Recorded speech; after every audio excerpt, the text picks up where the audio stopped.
I got to jump on the Paul Felder bandwagon. He brought up a good point, man. Like, you're the guy.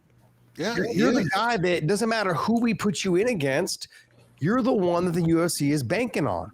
I mean, the guy's the number one contender, and to say that you would rather relinquish the belt than fight him is, come on, man. We're getting a little carried away, and we've talked about this before, where these guys in this generation of fighters, when they get to this top position now, are so willing to jump around weight classes and try to deny fighting guys. That's not how it fucking works, man. If the guy's number one and the UFC says this is the guy, you're the champ, you're holding that belt, that's who you fight. I mean, it's just, I agree. If you're the best and he's not on your level and all this kind of stuff, then prove it. Just go out there and prove it. I hate that. And I'm not, again, I agree with you. I'm not saying that I think that he doesn't think he could beat him, but then why not? Why say that you would relinquish the belt? I'm the biggest fan of Ilya, right? I love how he carries himself. Every interaction I've had, he's so respectful. He's obviously a monster inside the octagon. He's technically brilliant. He's a class act. He's awesome. He's awesome. But why is he saying that? I think he's just saying it to get under his skin. But do you think he actually, I mean, he said he would, and we're going to hold him to his word. Yeah, I'm going to take him at his word at this point. But I hate it. I saw that, and I was like, come on, man. Here we go.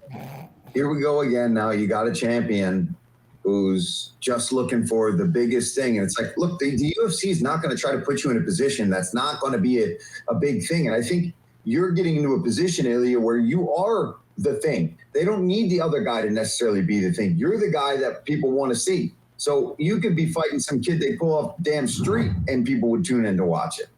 I mean, the guy's... He's exactly right, John. Like, Ilya Topuria is in a position now where you're the thing. It doesn't matter who they put in front of you. You're the draw. That's what we're trying to do right now. But let me ask you this. Do you honestly believe that Ilya would drop the belt rather than fight Tsarukyan? I don't. I think he is just saying stuff to like throw barbs and get under the skin of Tsarukyan. And look at, no matter what, when someone sits there and says, I'm not fighting you, I'm not even going to give you a chance.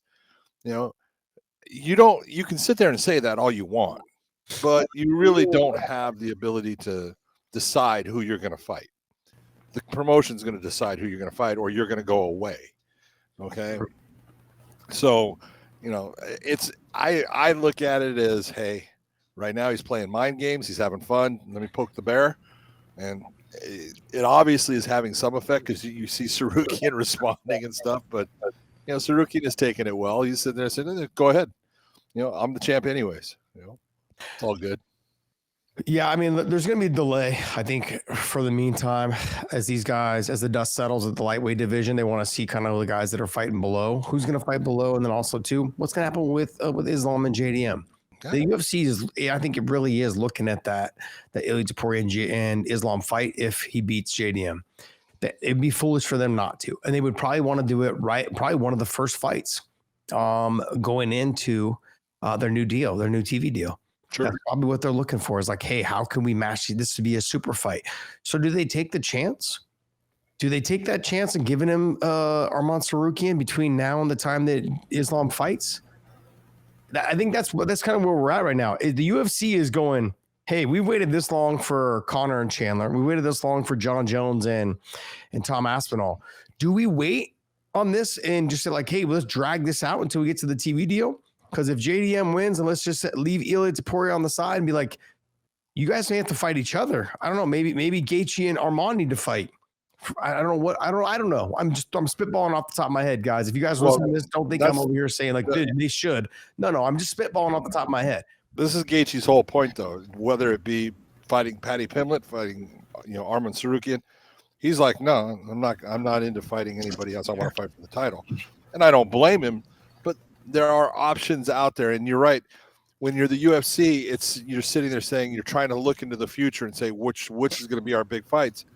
But you could put right now Islam Makhachev against JDM, and either way that comes out, whether if Islam beats JDM or JDM beats Islam, you still have a great fight sitting there for Ilya Topuria. I don't know. I I'm think not saying it's as big, but it's a great fight. Yeah. I think with all the things that come with Islam, and this is no bias, just, the Habib background, the storyline behind it all, Sure. Russian versus, I guess. I agree with you. I think Yeah. it's the bigger fight, but you're not losing. You still have a big fight there. You still do, based on the fact that Ilya is going to be trying to go for the third title. Yep. But look, I got to go on. I got to jump on the Paul Felder bandwagon. I love listening to him do the commentary. I love listening to everything he does. Him and Bisping both. But he brought up a good point, man. Like, you're the guy. Yeah, You're the guy that doesn't matter who we put you in against. You're the one that the UFC is banking on. That's right. So you're like, I don't want to call you Conor because you're not doing the numbers of Conor, but we're in a different world. But look, you may do way bigger numbers than Conor come Netflix. Like, way bigger. Good. So I guess my point is whatever he is saying, maybe he is just poking the bear, and maybe the guys are, reading into it too much, going on about this, but you are the guy. Like, give me another guy, John, right now inside the UFC that's bigger than Ilya Topuria. Give me another guy. The only one that I could tell you right now, is sitting there with a popularity that's close is Tom Aspinall. People like Tom Aspinall More than Alex Pereira. Off of the fact that Alex lost his last fight and everything. Yeah, I'm going to say that Tom Aspinall's there, but Ilya Topuria he's the guy that you're looking at as, hey, that's the next, one to hold that star status for a while.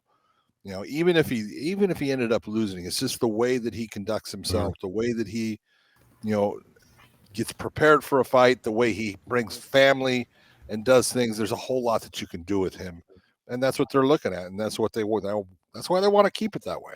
Yeah, I look at that's one side of the market, right? Like, I know that people like that, but there's also the people that love the Nate Diaz's who talk shit and Sure.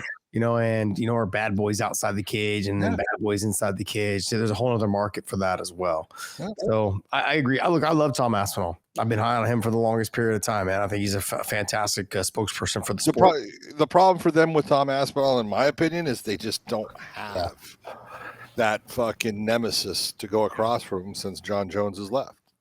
Or whether he has or not. Well, I saw that Gelatin Almeida came out and said some comments and basically, I think it was on the Ariel's show. I think it was Ariel's, but he brought up some comments or whatever about it, like saying that that's a fight to make. And you look at Almeida, he is explosive. Look at the way he threw Curtis Blades around in the wrestling department, then he got a little tired, but he threw him around in that first round. You could basically say, I can see how people could say, well, he could throw Tom Aspinall around. He gets his hands on him. He takes him down, control him.